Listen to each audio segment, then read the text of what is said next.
दोस्तों नमस्कार। आज हम लोग बात करेंगे खेती किसानी की। इस कड़ी में हमारे साथ जो प्रगतिशील कृषक हैं, वह हैं अरविंद बहादुर पाल जी।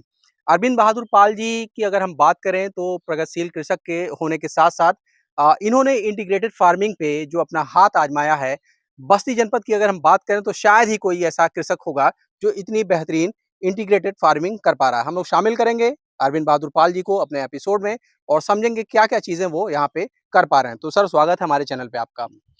सबसे मैं पहला हमारा हुँ, सवाल ये सर जी, कि जो इंटीग्रेटेड फार्मिंग है, जी। कहाँ से आपके दिमाग में कांसेप्ट आया कि इस पे काम करना चाहिए? पहले मैं गुजरात में था, तो कुछ दिन वहाँ नौकरी किया, जी। तो वहाँ के किसानों की खेती में यहाँ उत्तर प्रदेश के किसी खेती में बहुत अंतर था, वो सब साथ में करते थे हुँ, इंटीग्रेटेड फार्मिंग। तो हुँ, देख के जब मैं वहाँ से आया हुँ, 2001 में, तो फिर यहाँ मैंने उसका अनुपालन करना शुरू कर दिया। हुँ।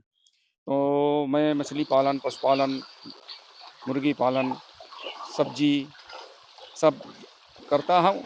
और ये पानी जो हमारे तालाब का निकलता है, जी। वो धान के लिए डीएपी, यूरिया की मात्रा को ना के बराबर कर देता है। जो ये पानी जिस तालाब में हम खेत में लगाते हैं, हुँ, सामने ये फसल लगी है भी, जी। और वो अपने आप बयाँ कर रही है कि इसका पानी जाता है तो किस तरह से हुँ। एक उर उर उर्वरक का काम करता है। वो एक उर्वरक का काम अभी करता हम है। लोग जहाँ पे खड़े हैं, एक बहुत बड़ा यहाँ पे एरिया दिख रहा है, कई पॉन्ड हैं और जी। कुछ मैकेनिज़्म यहाँ पे लगा रखा आपने। हुँ, हमारे दर्शकों को बताइए, किसान भाइयों को बताइए कि हुँ। क्या ये पूरा मैकेनिज़्म है? ये ये सिस्टम है एक्वाकल्चर का। इसमें हमारा 25 बाई 25 के 8 टैंक हैं, हुँ, और इसमें हम 1 हेक्टेयर में जितना उत्पादन ले सकते हैं, हुँ, हुँ, ख सरफेस ज़मीन में, हुँ, उतना उत्पादन हमारा यहाँ हो जाता है। और हुँ, पॉली हाउस की तरह से बिना मौसम में जो मछलियाँ नहीं तैयार होती हैं, वो हुँ। हम इसमें तैयार कर लेते हैं। अच्छा, इसमें इस तैयार हो जाती जी, हैं। और इसका अच्छा रेट हमको मिल जाता है। हुँ, ये पाइपलाइन जो आप देख रहे हैं, एक जी। एयरलाइन की पाइप है हुँ, और एक पानी की पाइप है। हुँ, जिससे अगर ऑक्सीजन की कमी होती है, तो हमारा कंप्रेसर चालू कर देते हैं हुँ। और इसमें एयरेशन हो जाता है सब। लगभग कितनी लागत इस पे आ गई होगी? इस पे लगभग 50 लाख की लागत आई है। 50 लाख की। हुँ, अगर किसान भाई इसको सेटअप लगाना चाहें तो हुँ। मतलब कहाँ ये से कैसे इसको इसको मछली विभाग से आवेदन करें, और वहाँ से संस्तुति करा के हुँ, सरकार से हुँ। इस पे महिलाओं पर 60% और पुरुषों पर 40% का अनुदान है। ये जो पूरा स्ट्रक्चर खड़ा है, क्या इसके ऊपर शेड वगैरह भी लगना है कुछ? शेड लगा था, अभी बरसात में इसको निकाल दिया गया है। अच्छा। और जब ठंडी आएगी, हुँ, तो जो पंगेसियस और रूपचंदा पालते हैं हम, हुँ, जो यहाँ के क्लाइमेट को नहीं सूट कर पाती है, हुँ। तब हम इसको ढक देते नेट हैं। से ढक देते हैं। हुँ, ताकि टेम्परेचर अनुकूल और बना रहे। चारों तरफ से पॉलीथीन लगा देते हैं, हुँ, तो हमारा टेम्परेचर मेंटेन हो जाता है। इसमें 10 डिग्री से कम टेम्परेचर होता है, तो पंगेसियस और रूपचंद के लिए तकलीफ होती है। हुँ।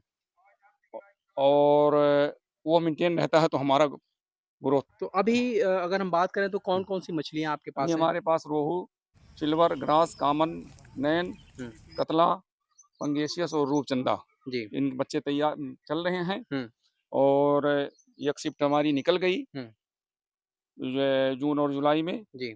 और दूसरी के लिए ये सितंबर से अक्टूबर तक निकलेगी। हुँ, और ये जो बच्चे हमने 6 लाख डाल के रखे हैं, हुँ, इसमें से कुछ बच्चे हम फरवरी मार्च में बिक्री कर देंगे, हुँ। और अपने काम के लिए जो 1 लाख बच्चा लगता है, वो हम अपने तो पास ब रखेंगे। अगर ब्रीडिंग की बात करें तो ब्रीडिंग भी आप ही के यहाँ होती है? ब्रीडिंग अभी नहीं होती है, ब्रीडिंग प्लांट लगाने जा रहे हैं। हुँ, अभी ये हम कलकत्ता से परचेज़ करके लाते हैं। कलकत्ता से। जी।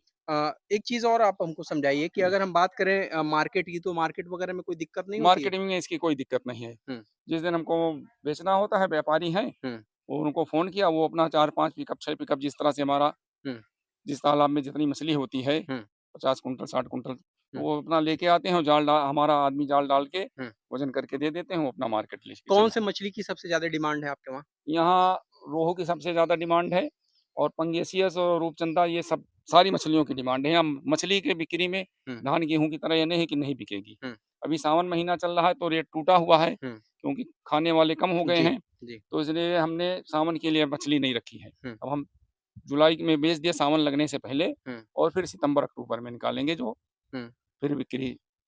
तो हाँ, मतलब अगर किसान भाई आपसे संपर्क करना जी। चाहें, तो अपना कॉन्टैक्ट नंबर बता दीजिए। 9919981581। जी। तो रेडी। तो सर एक चीज़ और आपसे समझना चाहेंगे चूँकि हम लोगों ने इंटीग्रेटेड फार्मिंग की बात की, जी, तो मछली के अलावा जैसे हमने कुछ कड़कनाथ मुर्गा वगैरह भी देखा आपके वहाँ, ये तो हमारे क्या पास कांसेप्ट है उसका? कड़कनाथ का कांसेप्ट है कि वो एक मुर्गा ₹1000 से 1200-1500 में बिक जाता है। हुँ, बीमार लोग भी खाएँ तो इनको पोषक तत्व काफ़ी मिलता है इनके अंडे से और मांस से। हुँ, और ये इनका मांस और मुर्गे से हट के होता है, हुँ।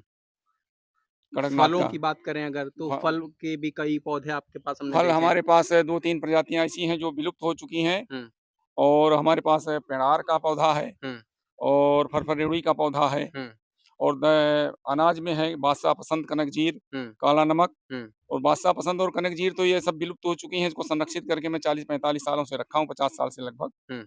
और पिछली बार काफ़ी किसानों ने, दूसरे राज्यों के किसानों ने मँगाया भी है हुँ। और इस तरह से जो दुर्लभ चीज़ें हैं, मैं कहीं मिलती है तो सँजो के रखता हूँ। सरकार अभी मोटे अनाज को लेकर ज़्यादा ये जी, फ़ोकस्ड है, जी। तो मिलेट्स को लेकर आप क्या कुछ कर रहे हैं? आपने भी कुछ बुआई की है? नहीं, मिलेट्स के लिए हमारी ज़मीन नीची है, अब हमारे पास ये मछली तालाब के बंधे हैं, इसलिए अच्छा मिलेट्स नहीं कर पा रहे हैं नहीं आप। कर पा रहे हैं। शौक तो है करने के लिए, थोड़ा बाजरा लगाए हैं हुँ, और मक्का, जी, लेकिन अब ये बरसात में बच जाए तो अच्छी बात है। जी। तो वाटर लेवल एक एक हमारी चीज़ और आपसे हम समझना चाहेंगे कि जैसे आपने इतना कुछ सेटअप लगा रखा है, आपके जी, पास अनुभव बहुत ज़्यादा है जी, इसका मछली पालन का हो गया या फिर फलों का हो गया या फिर खाद्यान्न का हो गया।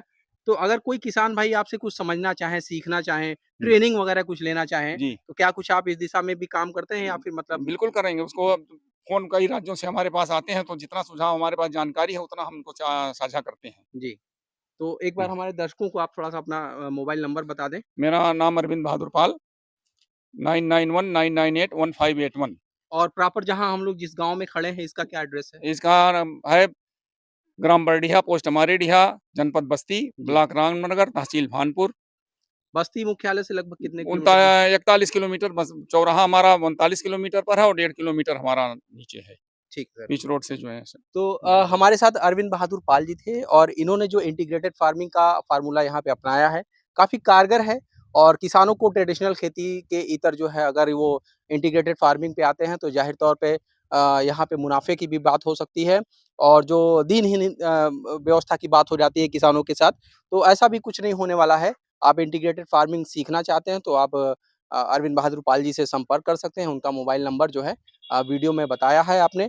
और सबसे अच्छी बात ये है कि इन्होंने पूरे इस क्षेत्र में अपने कार्यों के द्वारा, अपने कृषि उत्पादों के द्वारा एक नज़ीर प्रस्तुत किया है। अगर हम बात करें कृषि विभाग की या केवीकेज़ की, तो भली-भाँति इनको लोग जानते हैं कि ये इंटीग्रेटेड फार्मिंग में किस तरीके से अपना हाथ आज़मा रहे हैं और लोगों को एक दिशा निर्देश दे पा रहे हैं कि इस तरीके से अगर खेती की जाए, तो ज़ाहिर तौर पे आपको मुनाफ़ा हो सकेगा।